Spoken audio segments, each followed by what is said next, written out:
It began in the night, when most of the world was dreaming. But in the northern mountains of Mexico, a different kind of dream was dying. The phone rang at 2:13 a.m. in a small house on the outskirts of a city that many think of only as a stopping point on a map. The voice on the other end, "They're here. Lights. Gunfire. We can't get out." A mother gripped her children in the dark. Outside, a deep roar, engines, shouting, metal grinding. She heard the boot of a booted foot on her threshold. She heard the click of a pistol slide. And then the lights went out. By dawn, someone would find the bodies. The police would force their tape across the street. A mayor would hold a press conference and say normalization is underway. But if you looked at the walls, fresh bullet holes. If you listened to the whispers, names like La Maíza, Los Chapitos, and El Mencho passed like ghosts. This, you see, is not a story of two gangs. It is a story of two empires, built on fear, bound by blood, and now colliding in a war few outside these mountains truly believed would come. One empire for decades was the shadow behind the border. One empire was the phenomenon rising faster, more brutal, more visible. For over 20 years, the Sinaloa Cartel held a near monopoly on cocaine corridors, choice routes, whispered alliances with officials. But while they carved their tracks west and north, another force was growing. The Jalisco New Generation Cartel, younger, hungrier, armed with what many described as war machine tools, mapped their way past every line drawn. And then something snapped. The enemies of my enemy became my partner. Or so the warning intelligence said. A leaked report from the Drug Enforcement Administration revealed what many feared, the Jalisco group possibly aligning with a faction inside the Sinaloa Empire, the sons of the legendary Chapo, the grandchildren of a revolution built on poppy fields and gunships. ELPAS English. Think of it like tectonic plates beneath the earth. For years the plates shifted slowly. Then one morning the ground cracked wide. Highways were blocked. Vehicles aflame. Bodies hung from bridges. The kind of images you think happen elsewhere, until they happen in the town where your cousin went to school. The Guardian. In the middle of that night, a courier knocked on a safe house door in the state of Chiapas. The courier never left. In the south, 15,000 families packed into cars and walked away from their homes, because the war came for them even though they never asked for it. Mexico Daily Post News. There is a moment in every war when the rules end. When the code that said we operate quietly, we stay invisible, we bribe when necessary evaporates. When drones hover over pickups, when tanks roll past quiet churches, when tweets and encrypted messages become death sentences. The sun. That moment came in Sinaloa. A territory once believed safe by narcotics barons, their quaint fishing villages, their hidden tunnels, their quiet border lanes, became a trap. And the whisper passed through the dark, Los Chapitos have made a deal. El Mencho has struck.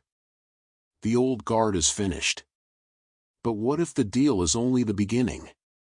What if the warring factions inside the Sinaloa Empire invited the Jalisco war machine into their home, thinking they could control it?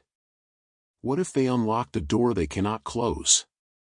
In the next 90 minutes, we will go inside the war. We will trace the bloodline of the cartels.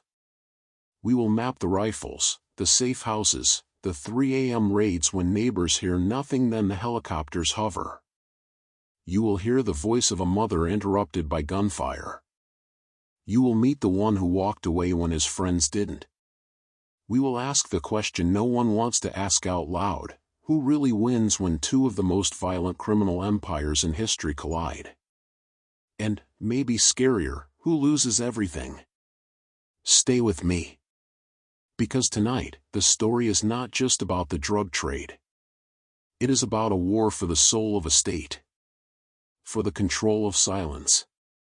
for the unstoppable force against the immovable legacy. The lights have gone out. Somewhere in the mountains, someone is setting fire to the scoreboard. And you're about to watch the flames rise. You are watching True Crime Cartel Originals. Before we dive into today's story, I've got one small favor to ask. If you love deep, real stories like this, tap the like button, hit subscribe, and drop a comment below telling us which city you're watching from. It helps more than you know, and it allows us to keep bringing you stories no one else dares to tell. Now, let's get into the story. They say every empire begins somewhere small, a single spark that grows into a fire too big to control. For the two criminal empires we'll explore today, that spark was born in the rugged mountains of western Mexico, where danger and opportunity have always lived side by side.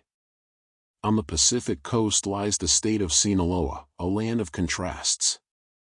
Mountains that hide secrets, dusty roads that seem to go nowhere, and endless fields where poppies once bloomed like blood under the sun. For decades, this land quietly produced not only crops, but legends. Men who learned that the soil could yield more than food, it could yield power. It started small.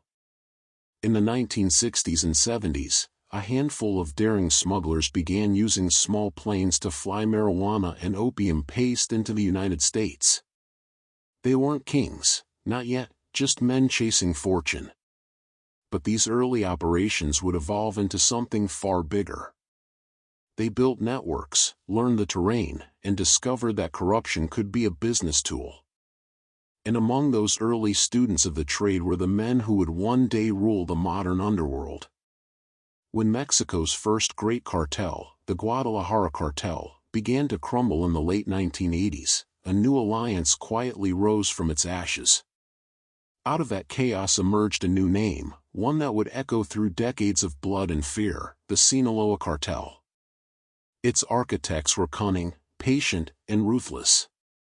Among them, Joaquin El Chapo Guzman, a man whose legend would grow to mythical proportions, and Ismael El Mayo Zambada, the shadowy figure who preferred to stay invisible while pulling the strings.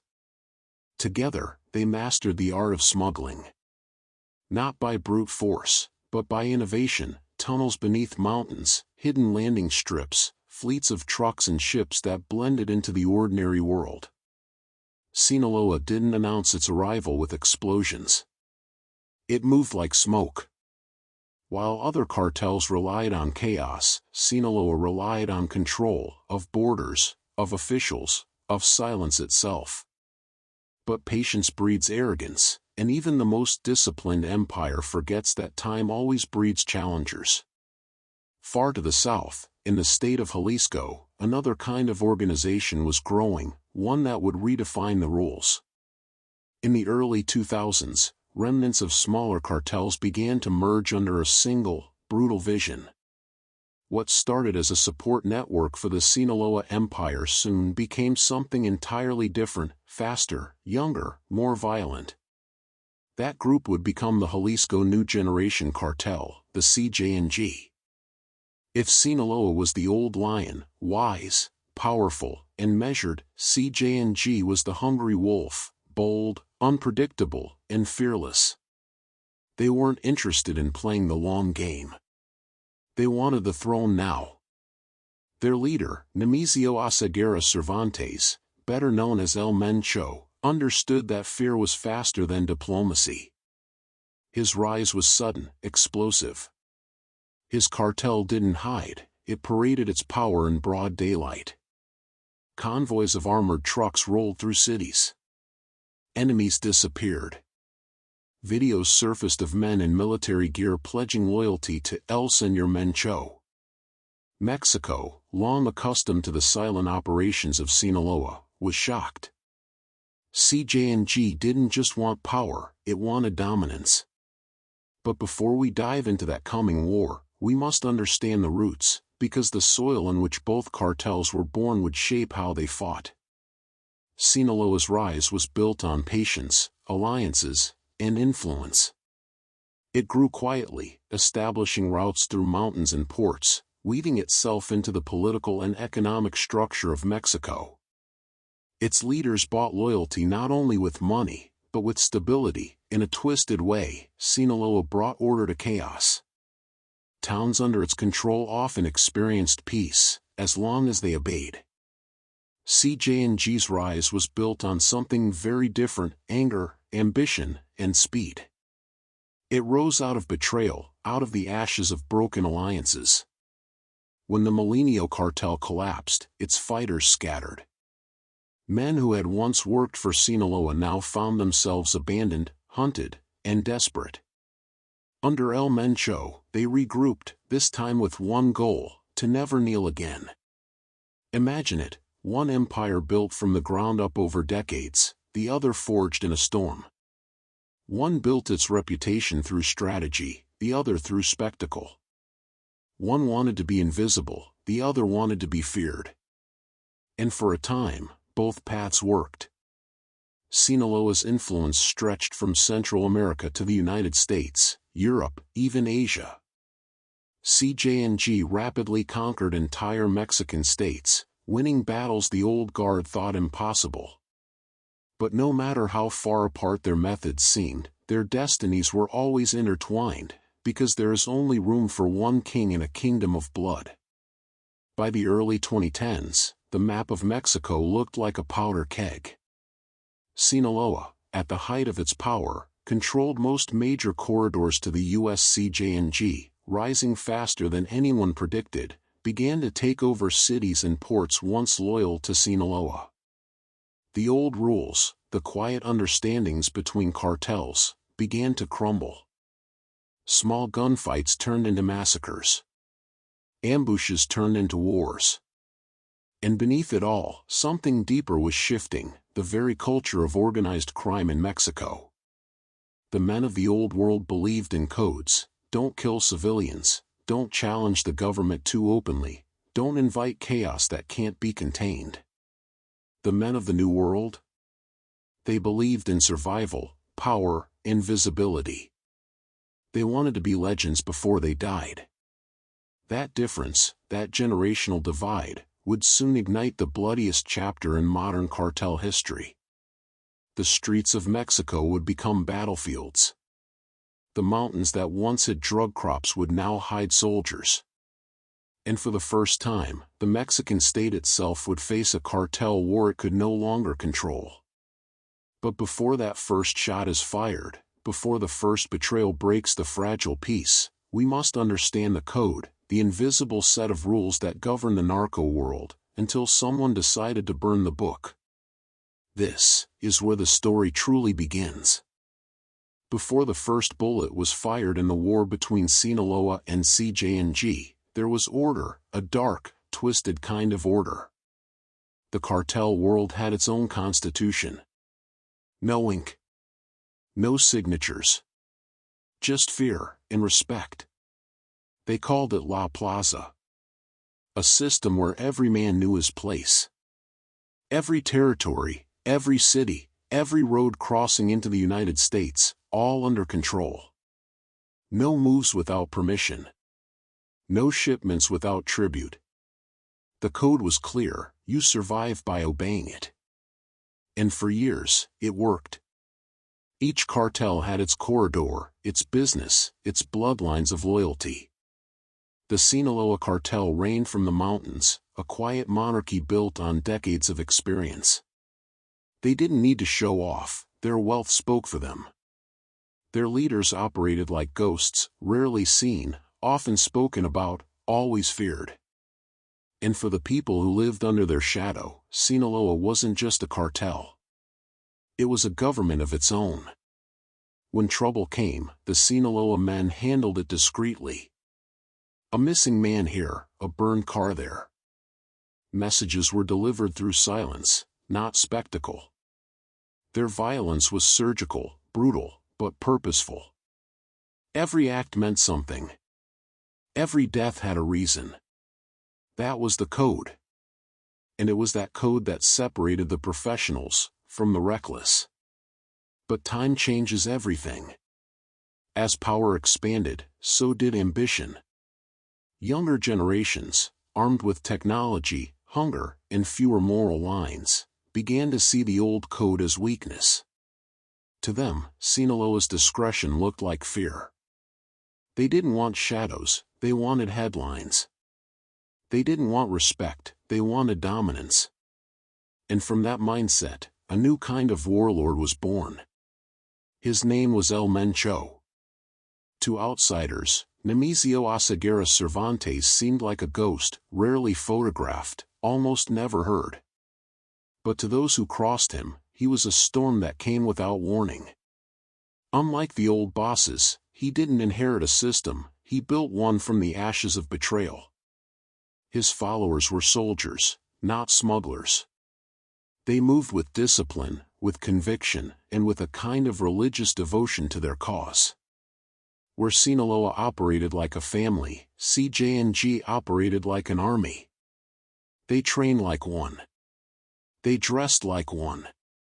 And they fought like one. Their motto spread across social media and streets alike. We are the new generation. It wasn't just a name. It was a declaration. A challenge to the old world. In the narco world, respect is earned through fear, but fear alone isn't enough. To hold territory, you need loyalty. And to win loyalty, you need purpose. El Mencho gave his men both. He promised them power, protection, and pride, things the broken remnants of other cartels had lost. He saw Sinaloa's rules, the quiet diplomacy, the whispered truces, and rejected them completely. If Sinaloa's weapon was patience, CJNG's weapon was chaos. They filmed their victories. They displayed their dead enemies like trophies. And they didn't care who was watching. The code of the narco world was breaking. And once it cracked, there would be no putting it back together. The first cracks appeared in the small towns, forgotten places caught between giants. In some areas, CJNG arrived offering protection, food, and money to the poor. They came as saviors. But behind that promise was an iron fist. Those who refused to cooperate vanished.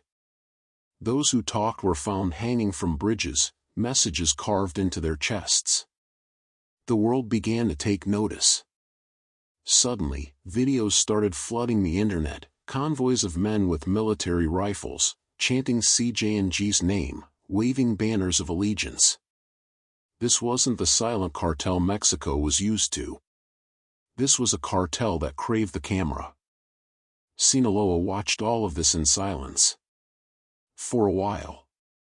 Inside its inner circle, whispers began. The older lieutenants, men who had served under El Chapo and El Mayo, warned that CJNG was not a rival to underestimate. But pride runs deep in empires. And pride blinds. Sinaloa believed their history, their influence, their alliances would protect them. But what they didn't see, or didn't want to see, was that CJNG was already inside their system. They were stealing routes. Recruiting their men. Buying their contacts. Piece by piece, the old empire was being infiltrated. And when El Chapo was captured in 2016, everything changed.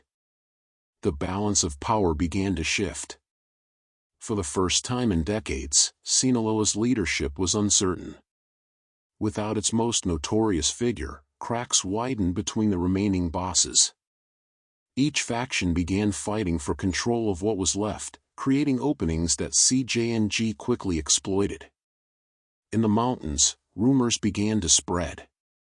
That El Mencho was preparing for something bigger. That his army was expanding beyond Jalisco. That he wasn't content with territory, he wanted the crown.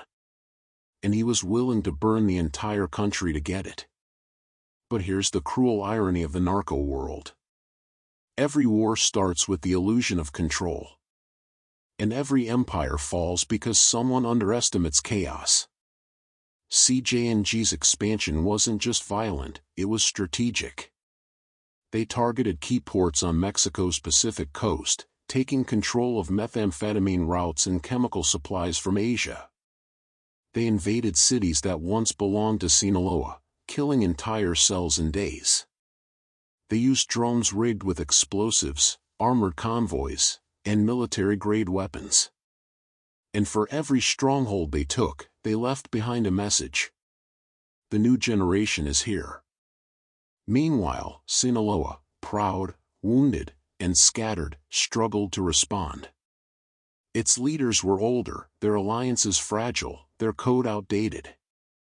The younger Sinaloa soldiers wanted revenge, but the leadership wanted restraint. They believed the code would save them. But in a world where the rules no longer existed, the code meant nothing. By the late 2010s, the war had become inevitable. CJNG's rapid rise had turned Mexico into a battlefield of shifting alliances and broken loyalties. Families were displaced. Towns were abandoned. And the Mexican government, despite its military operations, found itself fighting shadows.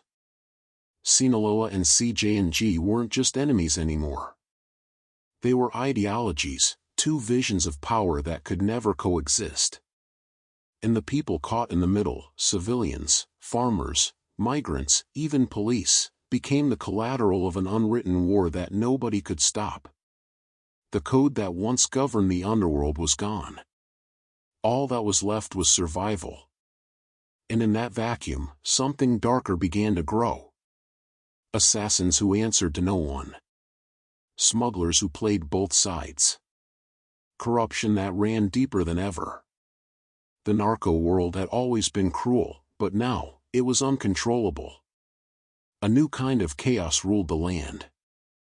And in the shadows of that chaos, whispers began once again. That a final reckoning was coming. That CJNG's thirst for expansion would soon collide with Sinaloa's desperate need to reclaim its throne. That the bloodiest chapter was still ahead. The stage was set. The players were ready. And as the first shots of the war rang out in the mountains of Culiacán and the streets of Guadalajara, the code of the narco world was gone forever. The war had officially begun. Culiacán, the beating heart of Sinaloa.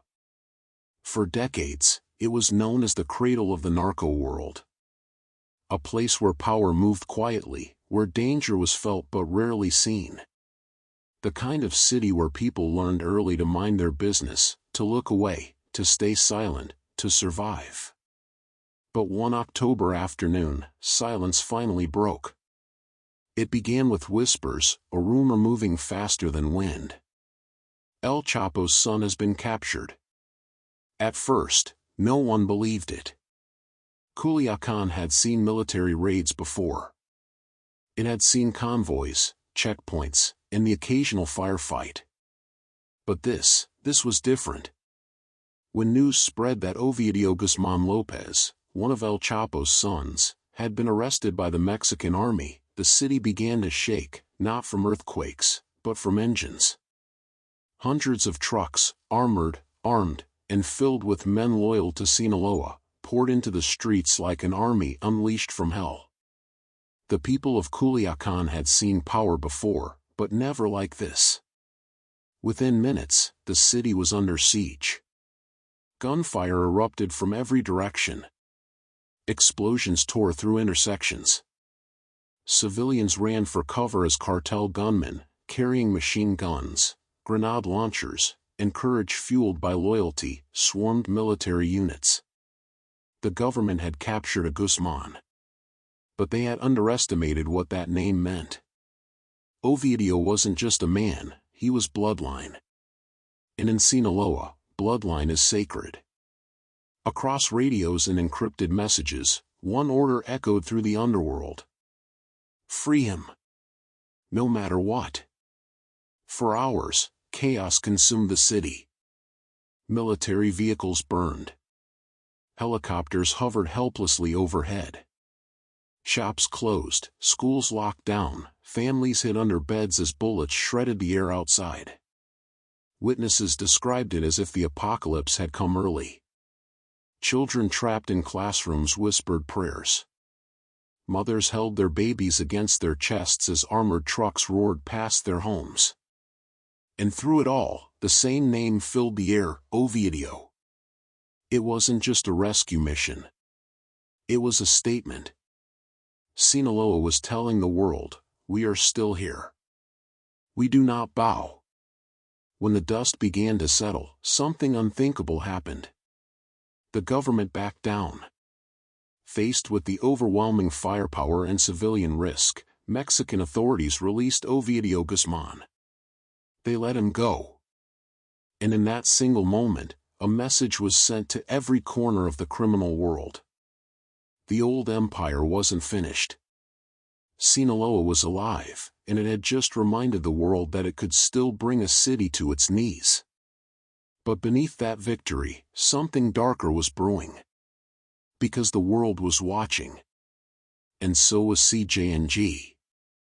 To CJNG, Culiacán wasn't a defeat for the government, it was an opportunity. A sign that Sinaloa was still powerful, yes, but vulnerable too. For every show of strength, there's a cost. And for every empire that bleeds, there's always someone ready to make it bleed again. In the months that followed, CJNG began probing deeper into Sinaloa's territory, pushing through the edges, testing loyalties, bribing informants. It wasn't a full invasion yet, it was psychological warfare. They attacked supply lines, intercepted shipments, targeted allies. Each hit was small, but it sent a message, we're coming.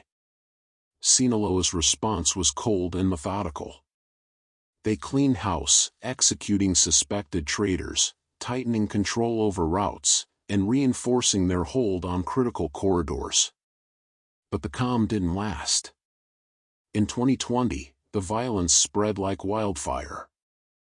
In Michoacán, Jalisco, Zacatecas, and Colima, towns became front lines. What had once been hidden wars between lieutenants exploded into full-scale battles. Civilians filmed convoys of CJNG soldiers, dressed in black tactical gear, shouting the name of El Mencho as they rolled through streets like a conquering army. It was a new kind of cartel war, one fought in broad daylight, under the eye of the camera, broadcast to the world. And yet, amid all this chaos, Culiacán still stood as a symbol. To the people, it was a city haunted by fear but bound by loyalty. To Sinaloa, it was the capital of their empire, the heart that could never be allowed to stop beating. But every heart can bleed. And the cracks were beginning to show. Inside Sinaloa, divisions were growing. El Chapo's sons, known as Los Chapitos, wanted vengeance and expansion. El Mayo Zambada, the elder statesman of the cartel, wanted survival. One side was emotional, reckless, eager to fight. The other was patient, cautious, calculating. The unity that once made Sinaloa untouchable was beginning to fracture. And CJNG was waiting for that fracture to split wide open. In Jalisco, El Mencho watched the chaos from his hidden compound deep in the mountains. To him, Culiacán's victory wasn't strength, it was weakness. He saw a cartel so desperate to prove its dominance that it exposed its vulnerability. And that, he believed, would be their downfall. CJNG's response was immediate. They launched a new wave of expansion, taking over cities, ports, and borders that once belonged to Sinaloa's network. Each attack was brutal, cinematic, deliberate. They didn't just kill, they made it visible. They filmed their raids, released messages, and sent a single, chilling warning. No one is untouchable. Not even Sinaloa. By 2021, Mexico was drowning in blood. Entire communities became ghost towns. Convoys of cartel fighters clashed with military forces, leaving dozens dead on both sides. And as bodies filled the morgues, a quiet realization began to settle. This wasn't just about drugs anymore. It was about power, pride, and revenge. Sinaloa had awakened the world in Culiacán. But CJNG was ready to burn it all down. And amid the smoke, there was one haunting truth. The war was no longer about who controlled the drug trade. It was about who controlled the narrative, who controlled Mexico's soul. In the middle of this chaos, a new generation of civilians rose, people who had grown up surrounded by narco culture, yet longed for peace. Mothers searching for missing sons. Children who learned to dive under tables at the sound of gunfire. Families who left their homes behind because silence had become too heavy to carry. For them, every gunshot in Culiacán wasn't just another battle, it was a reminder that no one was safe. And yet, through the fear, the myth of Sinaloa persisted. Songs were written, corridos composed, legends told in hushed voices. The Guzman name still carried weight, not just as criminals, but as symbols of power. But power, in this world, always demands a price. And as CJNG closed in, that price was about to come due. Because the war that began in Culiacán would not end there. It would spread, city by city, state by state, until the land itself was soaked in the blood of both cartels. And the line between victory and annihilation would vanish. Culiacán was just the beginning. The spark that ignited a fire too large to contain. The day the code was broken, and the war began. But the next chapter, Revenge of the New Generation, will show how CJNG struck back, turning the entire nation into a battlefield. And how the fight for dominance would soon reach beyond Mexico's borders, into the United States, South America, and even Europe. Because when empires fall, their ghosts don't die quietly. When a king falls, vultures circle. And when El Chapo Guzman disappeared behind the walls of a U.S. prison, the empire he built for decades began to fracture, piece by piece, brother against brother, son against ally. The Sinaloa Cartel, once united under a single ruthless command, now stood divided between two camps. On one side, Ismael El Mayo Zambada, the old strategist, calm, calculating, respected. On the other, Los Chapitos, El Chapo's sons, young, impulsive, and eager to prove they were worthy of their father's shadow. And watching from afar, in the dark hills of Jalisco, El Mencho saw his moment. For him, this wasn't just an opportunity, this was destiny. The moment the student would strike the teacher. Mexico was already burning. Entire states had become silent war zones. Gunfire in the night wasn't news, it was background noise. And yet, something changed after 2019. The war wasn't hidden anymore. It was filmed, broadcast, weaponized. Convoys of armored trucks carrying dozens of men in military uniforms, flying the CJNG banner, began flooding social media. They didn't hide their faces. They didn't whisper. They shouted, "Pura gente del Señor Mencho." To them, it wasn't just a cartel, it was a movement. And to the Mexican government, it was an insult that couldn't be ignored. The bloodiest phase began with a single city, Culiacán. The beating heart of the Sinaloa Cartel. The city that had never bowed to anyone. But in October 2019, something happened that shook the world. Mexican forces captured Ovidio Guzman Lopez, one of El Chapo's sons. Within hours, chaos erupted. Hundreds of Sinaloa gunmen flooded the streets. Helicopters overhead. Civilians running for cover. Flames rising from cars and trucks turned barricades. It was a city under siege, by its own people. The Mexican military, outgunned and surrounded, made a decision that would change everything. They released Ovidio. The message was clear. In Sinaloa, the government had no power. When El Mencho saw the footage, he understood something deeper than anyone else. Sinaloa's strength came not from its guns, but from its myth, the illusion that they were untouchable. But that day, the illusion cracked. And he decided to exploit it. CJNG convoys began advancing into Michoacán, Guanajuato, and even Zacatecas, all territories once controlled or influenced by Sinaloa or its allies. The war wasn't fought in boardrooms or border tunnels anymore, it was fought in villages and small towns, with civilians caught in the crossfire. They called it La Guerra del Narco Estado, the War of the Narco State.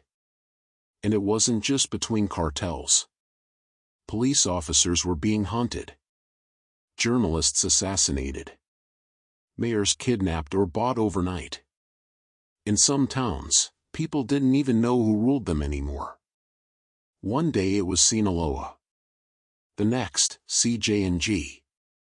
The only constant was fear. Bodies left hanging from bridges, with messages carved into wooden boards. This is what happens to those who betray Mencho. Whole families disappeared in the night.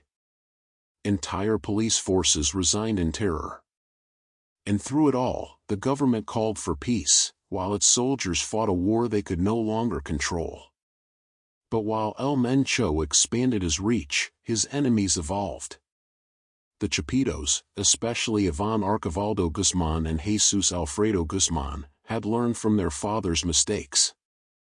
They rebuilt Sinaloa's drug routes, tightened control in the north, and focused on what mattered most, fentanyl. This tiny blue pill, easy to produce and exponentially more powerful than heroin, became the new gold.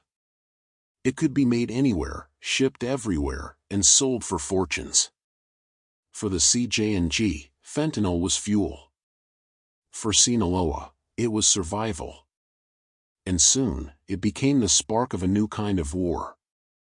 Behind the violence, this was now a war of logistics. Who could control the chemicals? Who could secure the ports? Who could bribe the right officials? CJNG locked down Manzanillo, one of Mexico's biggest ports for precursor chemicals arriving from China. Sinaloa tightened its grip on Tijuana and Sonora, pushing shipments north into the U.S. Two cartels, each too powerful to destroy, too ambitious to coexist. And between them lay the broken bones of a nation. By 2021, Mexico's streets had turned into a chessboard of death. CJNG launched brutal offensives in Zacatecas, burning vehicles, ambushing police, even using drones armed with explosives, a level of warfare unseen before in Mexico's history. Sinaloa responded with equal ruthlessness, forming alliances with local gangs and ex-military units. The result? Every day was a massacre. Every week, a new town lost. But amid all the chaos, rumors began to surface. El Mencho was sick. Some whispered he was hiding in the mountains of Jalisco, protected by a ring of loyal soldiers. Others claimed he'd fled to Guatemala or even South America. But no one knew for sure. Because that was Mencho's genius, you can't kill what you can't find. Meanwhile, in Sinaloa, Los Chapitos grew bolder. They released songs glorifying their name. They threw parties in their father's honor. And when Ovidio Guzmán was recaptured in 2023, the world waited for another Culiacanazo. It didn't come, at least, not yet. But beneath the surface, both cartels were already preparing for something bigger. CJNG was arming faster than ever, acquiring heavy machine guns, rocket launchers, and armored vehicles. Sinaloa was rebuilding alliances in Durango, Sonora, and Baja California. The war wasn't slowing down. It was evolving. And so, as Mexico entered 2024, a chilling truth emerged. This wasn't a war for territory anymore. It was a war for the future of organized crime itself.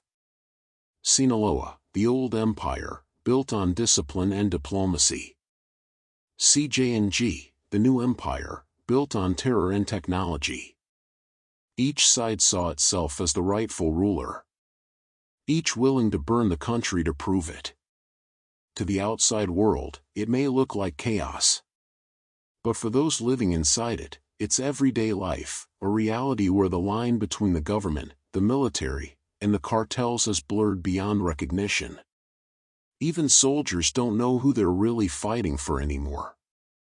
And as both cartels expand beyond Mexico, into Colombia, Ecuador, Guatemala, and even Europe, one terrifying realization grows clearer every day.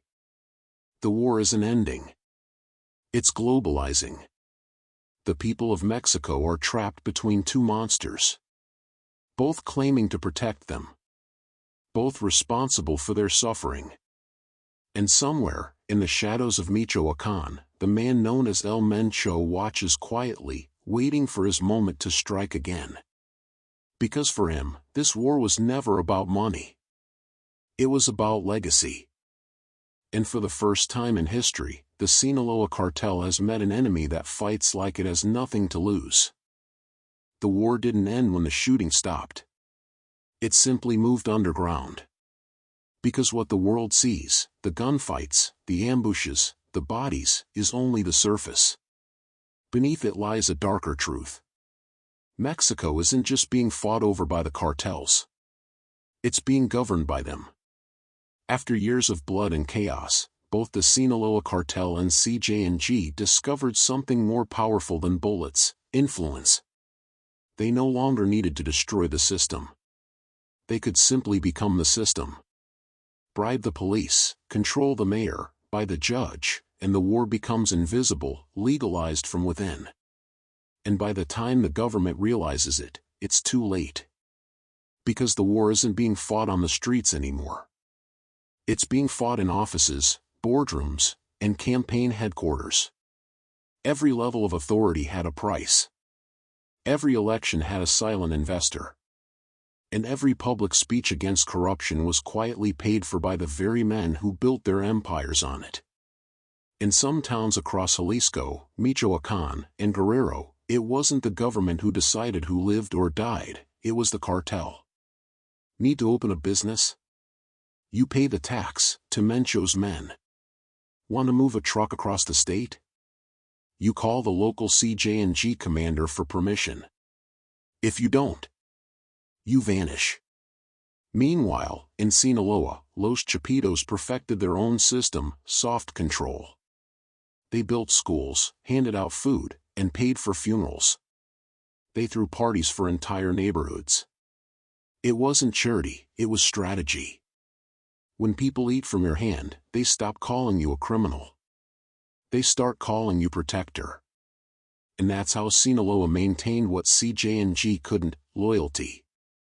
Because while Mencho ruled through fear, Los Chapitos ruled through legacy. The people still remembered El Chapo, the man who built roads, gave money to farmers, and walked among the poor. To them, Sinaloa wasn't just a cartel. It was a government that worked. The irony? In many parts of Mexico, the actual government stopped functioning long ago. Police were underpaid, soldiers outnumbered, and judges too afraid to act. Entire towns lived in a strange kind of peace, a cartel peace. The roads were safe, as long as you didn't ask who controlled them. Businesses thrived, as long as they paid their dues. Life continued, as long as no one spoke the truth. But the deeper the shadow empire spread, the harder it became to stop. Because the cartels weren't just bribing officials, they were owning institutions. They funded political campaigns. They placed their people inside police departments, city councils, even the National Guard. And slowly, the lines blurred. A uniform no longer meant law. A badge no longer meant justice. And a flag no longer meant freedom. Inside this corruption, both cartels evolved differently. The Sinaloa Cartel became a global corporation. Their power wasn't in blood, it was in networks. They controlled routes through Asia, Europe, and Africa, using shell companies and shipping firms to move product like a legal export. Their money flowed through banks in Panama, Dubai, and Hong Kong, washed clean, rebranded, and reinvested into real estate and tech startups. To the world, they looked like businessmen. To Mexico, they were still gods. But CJNG, they took another path. They didn't care about image. They cared about control. Their strategy was brutal but effective. Dominate locally. Expand ruthlessly. Protect Mencho. They embedded themselves in the communities, marrying into local families, sponsoring churches, funding festivals. They weren't guests anymore. They were residents. Every street, every road, every village that touched CJNG territory became part of their kingdom. And their message remained the same. We don't ask for loyalty. We demand obedience. By 2022, reports began surfacing of cartel infiltration at the highest levels of government. High-ranking officials accused of meeting with traffickers. Police commanders caught protecting convoys. Even mayors secretly funded by narco money. But the arrests never lasted. Files disappeared. Witnesses silenced. Cases dismissed. Because the system wasn't broken. It was owned. And while the world's attention drifted elsewhere, wars, politics, pandemics, the narco state of Mexico grew stronger, more organized, more invisible. Cartel leaders no longer needed to hide in the jungle. They were living in mansions, attending private hospitals, sending their children abroad. The blood may have dried on the streets. But behind every calm day lay the same truth. The cartels were no longer fighting for power, they already had it. Still, deep within Jalisco's mountains, El Mencho faced his greatest battle yet, not against Sinaloa, not against the government, but against time. His health was failing. The weight of years in hiding had caught up with him. But to his followers, he remained untouchable, a ghost king surrounded by silence and fear. And even as his body weakened, his legend only grew.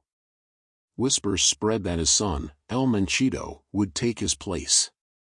Others said his daughter, La Negra, was already managing the empire's finances from abroad.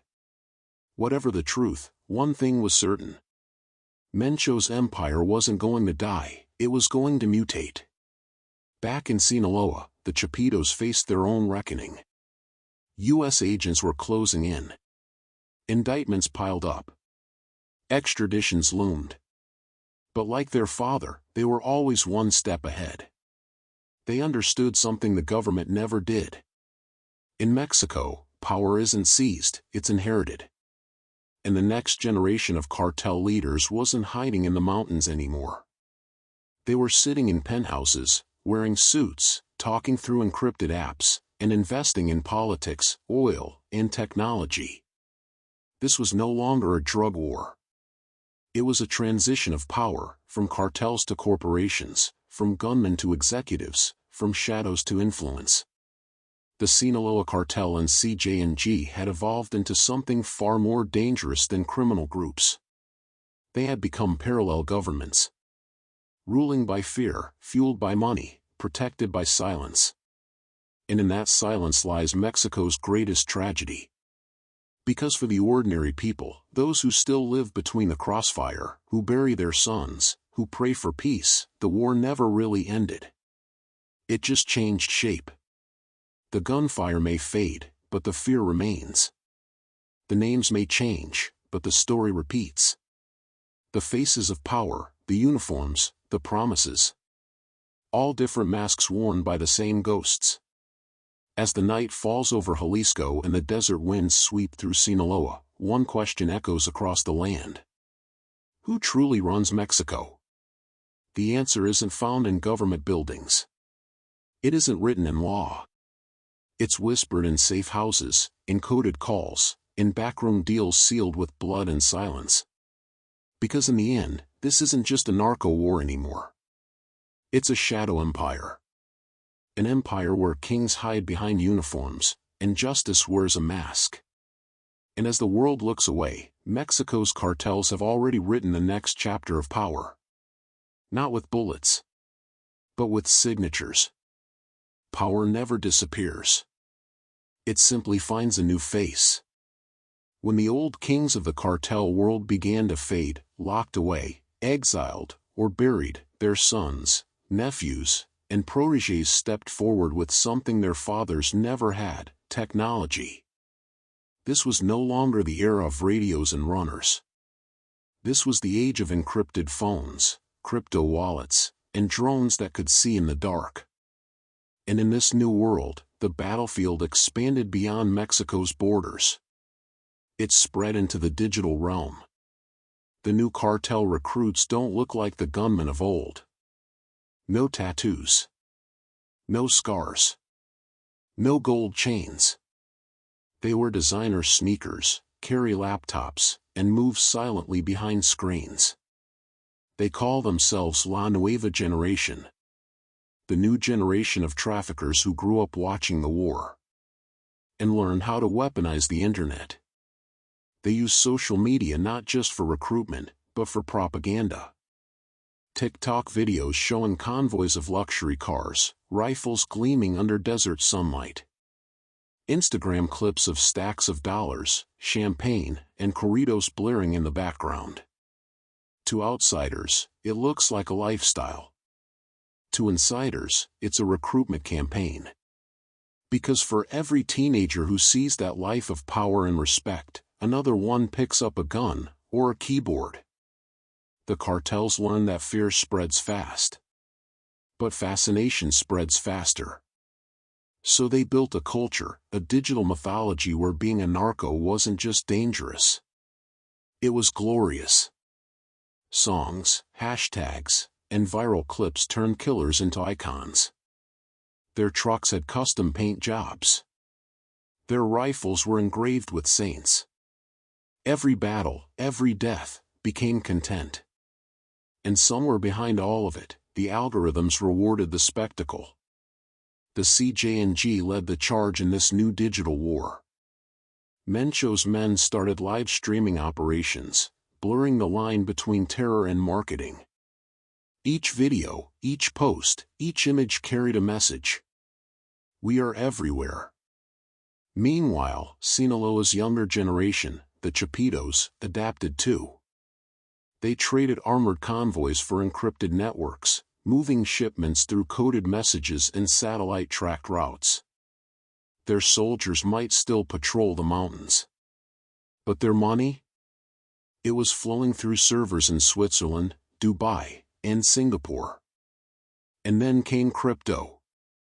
What began as a fringe experiment became the perfect laundering tool. Millions moved silently through Bitcoin wallets, vanishing into the digital fog before law enforcement could even blink. The new traffickers didn't carry cash, they carried cold wallets. No serial numbers. No banks. No traces. Money that once weighed tons could now fit on a single flash drive. But while the cartels went digital, the violence never stopped. It only became smarter. They used drones not just to spy, but to attack. Small quadcopters carrying explosives, guided by GPS, dropping death from the sky. Cheap, efficient, and terrifyingly effective. Police convoys blown apart in seconds. Safe houses targeted with pinpoint precision. War had gone wireless. And beyond the battlefield, the cartels turned their eyes outward, to Europe and Asia. The same routes that once smuggled cocaine now carried fentanyl and methamphetamine, hidden inside cargo ships and shipping containers. Ports in Spain, Belgium, and Rotterdam became the new front lines. Traffickers from Mexico forged alliances with gangs in Italy, the Balkans, and Australia. CJNG and Sinaloa were no longer just Mexican syndicates. They were global brands of organized crime. And yet, at the center of this expansion, something deeper was changing. The new generation didn't worship the old codes. They didn't follow the rules of respect and silence that defined their fathers. They followed prophets and followers. They sought fame as much as fortune. Killing wasn't just punishment anymore, it was content. And in the age of views and clicks, violence became performance. Governments tried to adapt. U.S. agencies created task forces. Europe tightened port inspections. Mexico formed special cyber units. But they were always one step behind. Because while officials sat in meetings, the cartels were streaming from the field, sharing live intel, tracking police scanners, moving shipments before raids could even begin. Technology had leveled the playing field. Now, the cartels had eyes everywhere. The most chilling part? Many of these digital soldiers weren't even in Mexico. They were operating from Spain, Argentina, the US, even Canada. They never touched a gun. But they could crash networks, hack customs databases, erase shipment logs. This was the cyber cartel. Invisible, untouchable, and dangerously young. Meanwhile, on the ground, the violence raged on. In Guanajuato, entire police forces resigned after CJNG ambushed their commander. In Zacatecas, rival groups hung bodies from bridges as warnings. In Michoacán, families fled their homes, leaving behind ghost towns swallowed by silence. And through it all, the governments kept repeating the same phrase. We are winning the war. But everyone knew the truth. The war had already changed hands. Because what do you do when the criminals no longer hide in shadows? When they sit behind keyboards and walk freely through airports? When they buy politicians instead of kidnapping them? This was no longer a narco war. This was a narco civilization. A culture, a network, a parallel economy built on violence, but maintained by brilliance. And yet, behind the digital screens and luxury cars, the same bloodline of fear remained. Families still disappeared in Jalisco. Farmers still paid taxes to cartels in Sinaloa. Children still grew up knowing who truly ruled their town. The face of the cartel may have changed, but its soul remained the same. A machine that feeds on poverty, silence, and power. Some say El Mencho is gone. Others believe he's still alive, orchestrating it all from the mountains of Aguililla. His orders transmitted through coded messages to a generation that never even met him. And maybe that's the most terrifying part. Because legends don't die when their bodies do. They live on, in memory, in myth, and now, in the algorithm. As Mexico drifts deeper into this digital shadow, one truth remains unspoken. The cartels no longer need to rule through fear. They can rule through fascination. And in a world addicted to screens and stories, the narcos have learned the most powerful weapon of all. Attention. There are wars that end with peace treaties. And then there are wars that never end. They simply go quiet. In Mexico, silence doesn't mean peace. It means fear has won. When the cameras leave and the headlines fade, the real story continues, in whispers, in tears, and in graves with no names. In the small towns scattered through Michoacán, Jalisco, Sinaloa, and Guerrero, the echoes of the narco war are not measured in body counts. They are measured in empty chairs at dinner tables. In the sound of mothers calling names that will never be answered again. They call them Las Buscadoras. The searchers. Groups of mothers who dig through deserts and fields with their bare hands. Searching for the remains of sons and daughters who vanished without a trace. No police. No forensic teams. Only faith and shovels. They dig where informants whisper. Where the ground looks disturbed. Where buzzards circle in the sky. Every bone they find is a story. Every grave a chapter of this endless war. In one town, a woman named Teresa wakes up every morning before sunrise. She carries a small backpack, a bottle of water, gloves, and a photograph of her son. He disappeared 2 years ago after refusing to pay the floor tax, the extortion fee demanded by local gunmen. The police told her to forget him. The mayor told her it was dangerous to keep asking questions. But she doesn't stop. She can't. Because silence is not an option when your child is gone. And Teresa is not alone. Across Mexico, over 100,000 people are officially missing. Most of them vanished somewhere between cartel checkpoints, police stations, and dirt roads that lead nowhere. It's an invisible genocide. And the government has learned to live with it. Because for every family that demands justice, there's a threat waiting on their doorstep. Journalists used to report on this war. Now, there are its casualties. Mexico has become one of the most dangerous countries in the world for the press. Reporters who write about cartel power, corruption, or government complicity often end up dead. Their names forgotten, their cases under investigation forever. In Veracruz, a young reporter once wrote about a local mayor tied to a cartel. 2 days later, her car was found burned on the highway. The investigation lasted 3 weeks, and ended without suspects. In Tijuana, a photojournalist captured images of a mass grave. That same night, armed men stormed his house. He had time to send one final message to a colleague. "They've come for me." The cartels don't always kill to silence. Sometimes, they buy silence. Local officials are paid to look away. Police chiefs receive envelopes every month to stay neutral.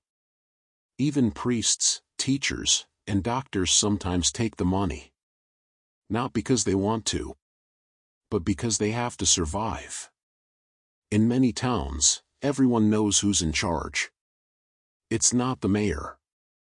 Not the police. It's the cartel commander who drives through town with tinted windows and an escort of fear. Every generation learns the same rule. Don't talk. Don't look. Don't ask. Because in cartel territory, words can kill faster than bullets. Children grow up knowing which roads to avoid, which sounds mean run, and which cars never stop for questions. When they play, their games aren't about superheroes or soldiers. They play cartel and police. One side always wins. And it's never the police. The cost of silence isn't just in fear. It's in poverty. In towns where the government has abandoned its people, the cartel becomes the employer, the judge, and the protector. They build schools, fix roads, pay for medicine. But at a price. Every service comes with loyalty. Every favor comes with a debt. For many, joining the cartel isn't a choice. It's the only way to survive. A 17-year-old boy in Jalisco once said, "If I don't join, I starve. If I join, I die. Either way, the world forgets me." He didn't live to turn 18. Even priests who try to help find themselves trapped in the middle. Father Miguel, from Michoacán, used to give shelter to families fleeing the violence. He was warned 3 times to stop. The 4th warning came with a bullet hole in his church door. Now he preaches behind steel bars. And his sermons end with a prayer for the missing. He says, "We no longer bury the dead. We bury the truth." The cartels learned long ago that they don't need to kill everyone. They just need to make an example of a few. The rest will stay quiet. And so, fear becomes the law. In some places, communities have tried to fight back. They call themselves autodefenses, armed self-defense groups. Farmers, shopkeepers, and villagers who pick up rifles to protect their land. At first, they were heroes. But over time, many of these groups became what they swore to destroy. Absorbed, infiltrated, and corrupted by the same cartels they once resisted. The line between justice and revenge blurred into dust. And yet, through all this darkness, there are still glimmers of light. Journalists who keep writing, even when no one reads. Mothers who keep digging, even when they find only bones. Teachers who show children there's still another life beyond the gun. They know the risk. They know the cost. But they also know that silence is death. Every bullet fired in this war leaves a ripple that reaches far beyond the battlefield. It touches families, schools, dreams, and futures that will never come to be. The war between Sinaloa and CJNG is not just a fight for power. It's a fight for control over reality itself.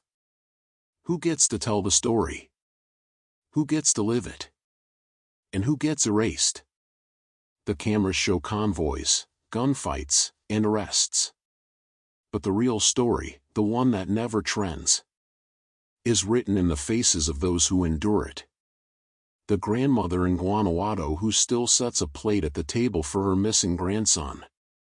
The teacher in Tepocatepec who walks her students home so they don't get caught in crossfire. The reporter in Culiacán who changes hotels every week to stay alive long enough to publish her next article. These are the quiet heroes of an unending war. And their courage is measured not in battles won, but in words spoken when silence is safer. The true cost of the narco war isn't counted in money or weapons. It's counted in trust. Trust lost between neighbors. Between citizens and their police. Between truth and survival. And once that trust is gone, a nation begins to forget what peace ever felt like. But sometimes, when the sun rises over the mountains of Sinaloa or the fields of Jalisco, the light hits the earth just right. And you can almost believe that one day, the sound of shovels digging will be replaced by laughter again. Until then, the mothers keep searching. The reporters keep writing. And Mexico keeps holding its breath. Caught between fear and hope. There's a saying whispered in the hills of Sinaloa. When one king falls, another rises. But the truth is darker. No one ever truly rises. They're simply pulled into a cycle that never ends. Because this war, the war between Sinaloa and CJNG, was never about drugs. It was about power.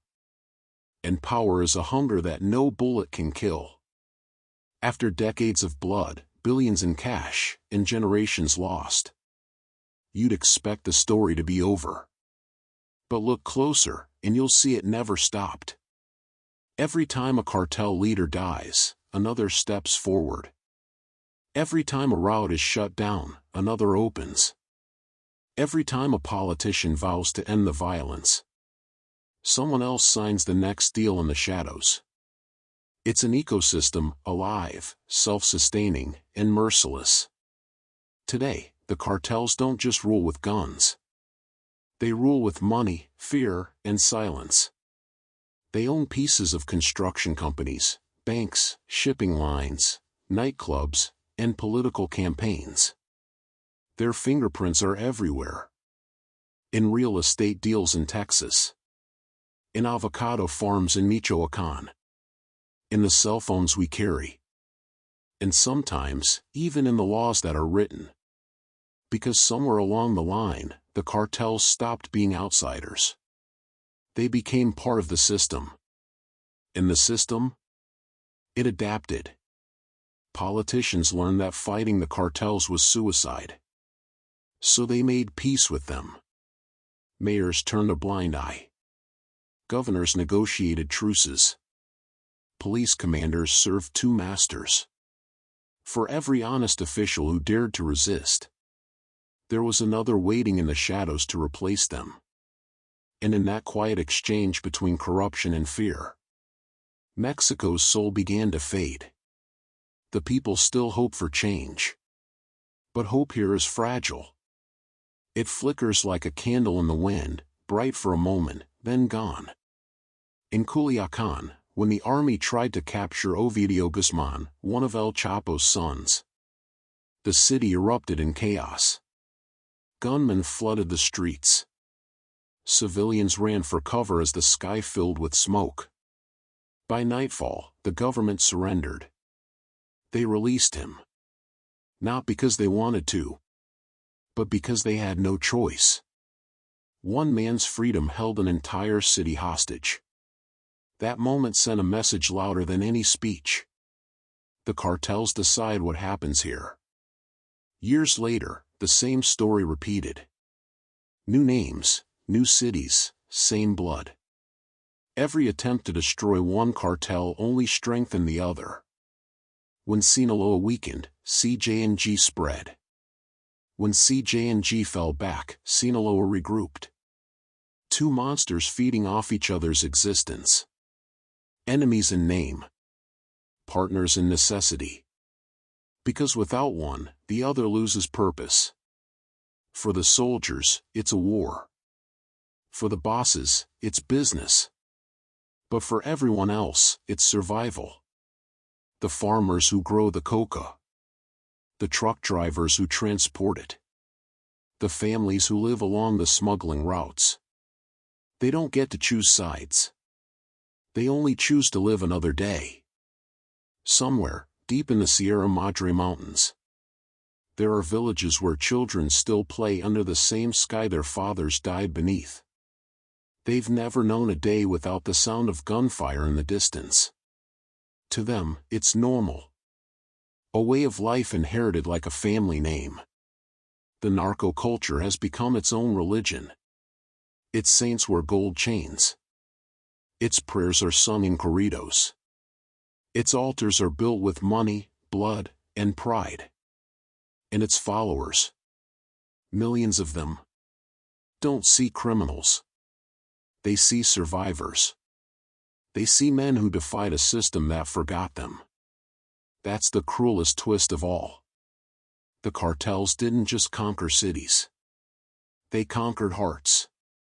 Go to any nightclub in Guadalajara, Culiacán, or Tijuana, and you'll hear their songs.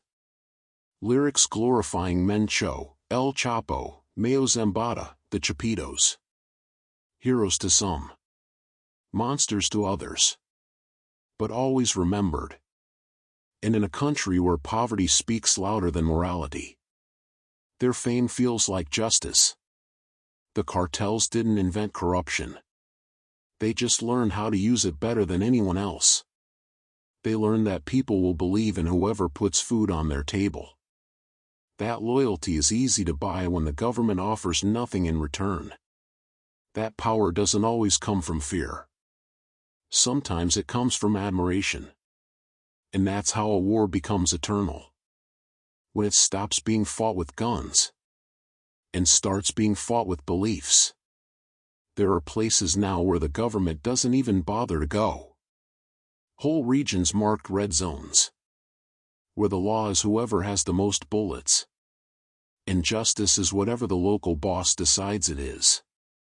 Some of these areas have their own courts, their own taxes. Even their own patrols, all run by the cartel. A parallel country. A shadow state.